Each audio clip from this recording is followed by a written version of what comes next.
Okay, Suji-so, in this first part, I'd like to ask you some questions about yourself. Let's talk about your family. Could you tell me a little bit about your immediate family? Yes, of course. My immediate family is quite small, which I actually rather like, as it means we're very close. There's my mother, my father, and I also have one older brother. We all get along really well, and I truly feel very lucky to have them as my family. They've always been incredibly supportive in everything I do, offering encouragement and belief in my choices, which has been so important. Who are you closest to in your family? That's a lovely question. While I'm genuinely close to everyone, I think I have a particularly special bond with my mother. We can talk about almost anything, from small everyday things to bigger life decisions, and she always seems to understand me, even without me having to say much. It's like she has a sixth sense. She gives wonderful, thoughtful advice, but more often than not, she's also just a great, patient listener, which is sometimes all I need. My brother is fantastic too, of course. We share a lot of similar interests, especially in music and films, so we always have plenty to discuss and laugh about. What kinds of things do you enjoy doing together as a family? We enjoy quite a few simple but very meaningful things together. We often have dinner together, especially on weekends, and that's a really nice, relaxed time to catch up on each other's week, share stories, and just connect. We also love watching movies at home. We'll make some popcorn, get comfortable on the sofa, and all sit down together to enjoy a film. Sometimes, if the weather is nice and inviting, we like to go for walks in a nearby park, get some fresh air, or even take short trips to the countryside just to be in nature. It's really just about spending quality time together, creating those shared memories, whatever we happen to be doing. In what ways is your family important to you? Oh, my family is incredibly important to me. They are my foundation, really, the very bedrock of my life. They provide an unwavering sense of security and unconditional love, which is something I deeply value and don't take for granted. They're the people I can always count on, no matter what challenges life might throw my way. They've taught me so much about life, about important values like honesty and kindness, and about how to be a good, considerate person in the world. They're my biggest cheerleaders, always encouraging me, and also my safe place to land if things get tough, offering comfort and perspective. Do you think family is more or less important today than it was in the past? I think family is and always will be fundamentally important to people. That core need for connection and belonging is timeless. However, the way its importance is expressed, or perhaps the challenges families face, might have changed somewhat. In the past, families were often larger and typically lived closer together geographically, providing a very immediate, day-to-day support network. Today, families might be more spread out due to work or education, and lifestyles can be incredibly busy, which can make regular face-to-face contact more difficult. But I believe that deep-seated need for connection, love, and support from family remains just as strong, if not stronger, because the world can sometimes feel very fast-paced and demanding, making those family ties even more precious. How do families in your country typically celebrate special occasions? Family celebrations are a really significant and joyful part of our culture, something everyone looks forward to. For birthdays, especially for children or for important milestones like a 50th birthday, we often have a large family gathering. This usually involves a special meal, either a big home-cooked feast where everyone might bring a dish, or sometimes we might celebrate at a favorite restaurant. And of course, there's always a birthday cake, candles, and the enthusiastic singing of the happy birthday song. For major holidays like New Year or significant traditional festivals, it's very common for the extended family, grandparents, aunts, uncles, cousins to get together. This often means traveling to visit relatives. These occasions are filled with feasting on traditional dishes that have been passed down through generations, exchanging thoughtful gifts, playing games, and just spending a lot of quality time catching up, laughing, and reinforcing those all-important family bonds.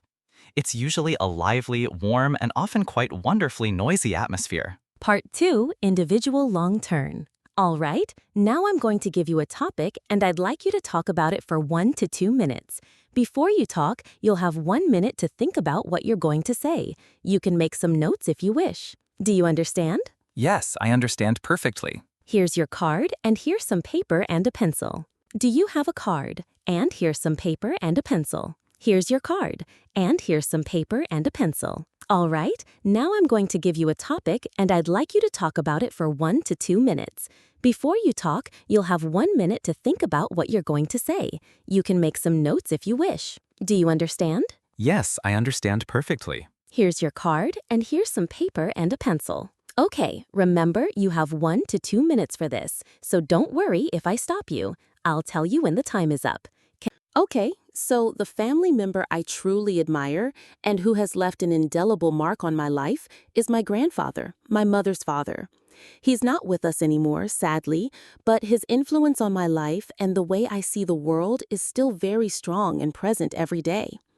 My grandfather was, above all, a very kind and gentle man, but this gentleness was coupled with an incredible inner resilience and a strong work ethic. He had a wonderful, warm sense of humor, often making little jokes, even when things were difficult, and he always managed to maintain a positive outlook on life, which was truly inspiring. He wasn't someone who boasted or talked a lot about his own achievements. Instead, he was always genuinely very interested in what others were doing and always had an encouraging word or a piece of thoughtful advice. He was remarkably patient, especially with us grandchildren, and a fantastic listener, making you feel like you were the most important person in the room when you spoke to him. One of the main things I admire him for was his unwavering dedication to his family and also to his wider community. He grew up in quite modest, humble circumstances and worked extremely hard his entire life, making many sacrifices to provide for his family and to ensure his children, including my mother, had good opportunities in life, opportunities that perhaps he didn't have himself. Beyond his family, he also volunteered a lot in his local community, dedicating many years to helping out at a local youth club, believing it was important to support the younger generation. He believed strongly in the principle of giving back and helping others without ever expecting anything in return. I also vividly remember him always being eager to learn new things, even when he was much older. He actually taught himself how to use a computer in his 70s, which I thought was absolutely amazing and showed his curious spirit. The reason I admire him so much and why his memory is so precious to me is because he embodied so many qualities that I truly aspire to have in my own life.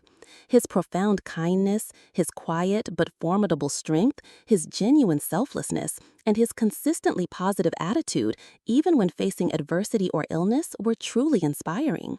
He showed me through his everyday actions and his consistent character, rather than just through words, what it genuinely means to be a good, compassionate, and responsible person. He had a profound sense of integrity, always doing what he believed was right, and he treated everyone he met with respect and dignity. He's a true role model for me, a guiding star, and his memory continues to motivate me to try and be a better person each day. Thank you. That was a lovely description. Do you think it's important for children to have role models within their own family? Yes, most definitely. I think having positive role models within the family is incredibly beneficial, perhaps even essential for a child's development. When children see family members they look up to exhibiting qualities like kindness, honesty, perseverance, or a strong work ethic, it provides them with a tangible, relatable example to follow. These family role models can offer guidance, not just through advice, but more powerfully through their actions and how they live their lives. It helps children understand what certain values look like in practice and can inspire them to set higher standards for themselves. It also fosters a sense of pride and belonging within the family. Part 3, Two-Way Discussion.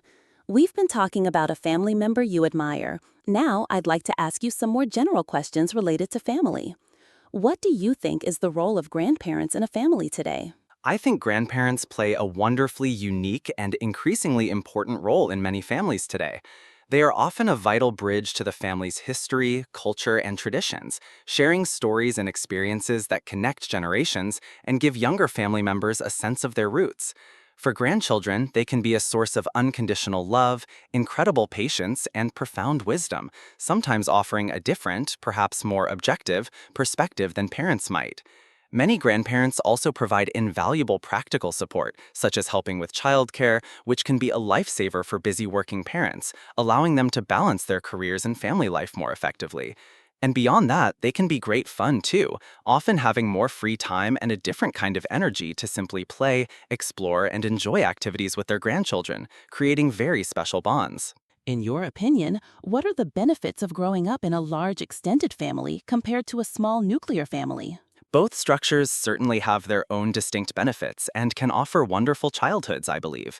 Growing up in a large extended family often means there's a much wider support network readily available, more aunts, uncles, cousins, and of course, grandparents. This can mean more people to turn to for help, advice, or just a friendly ear, and it often results in more frequent shared celebrations and a stronger, more ingrained sense of community within the family itself. Children in such families might also learn to navigate a diverse range of personalities and social situations from a very young age, which can be a great life skill. In a smaller nuclear family, on the other hand, the bonds between parents and children might be exceptionally intense, and perhaps there's more opportunity for consistent, focused, individual attention from parents. Ultimately, the quality of relationships and the love within the family are more important than its size.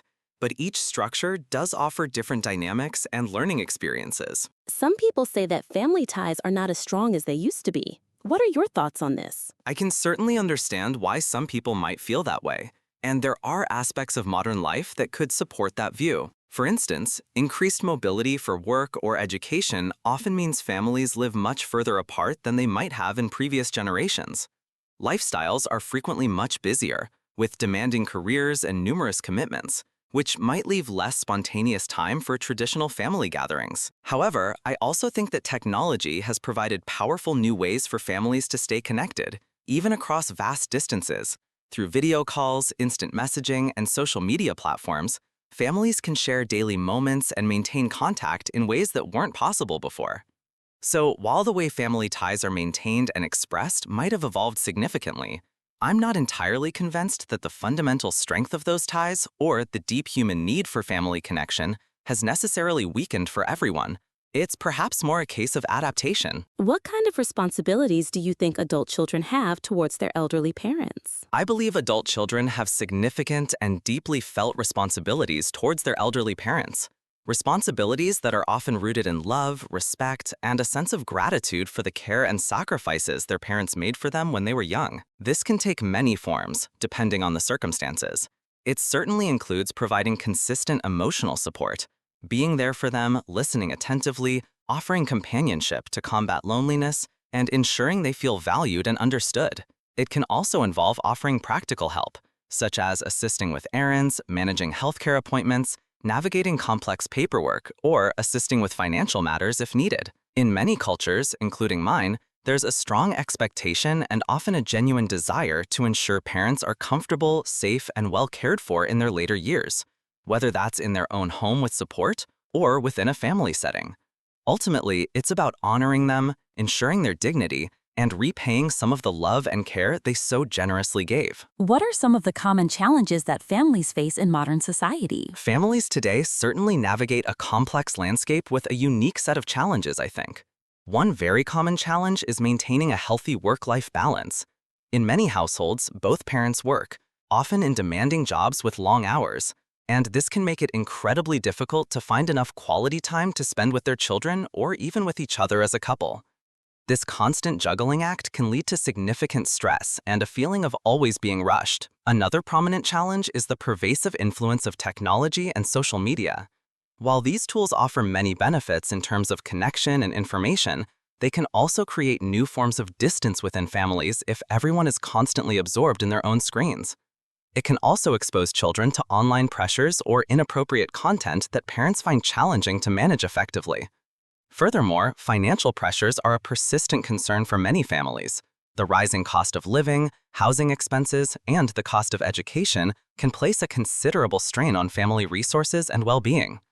And finally, with families often being more geographically dispersed than in the past, the lack of an immediate nearby support system from extended family members can also be a significant challenge for some, especially for new parents. How important is it for families to have traditions? And what kind of traditions can be beneficial? I believe family traditions are incredibly important. They are like the invisible threads that weave a family together, creating a shared history and a strong sense of identity.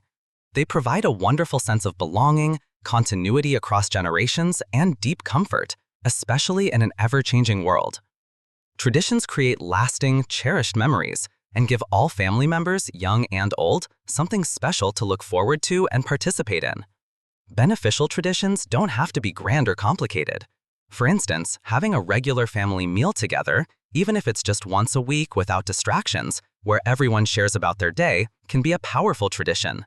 Celebrating birthdays in a particular, unique way that's special to your family, or having a specific activity you always do on a certain holiday, like baking traditional cookies together, watching a particular festive movie, or visiting a special place. These all count. Even small, consistent rituals like reading a bedtime story to young children every night or having a designated family game night can be incredibly powerful. The true value of these traditions lies not in their expense or elaborateness, but in the consistency, the shared experience, and the emotional connection they foster, strengthening family bonds over many years. Thank you very much. That is the end of the speaking test. Thank you. It was a pleasure speaking with you.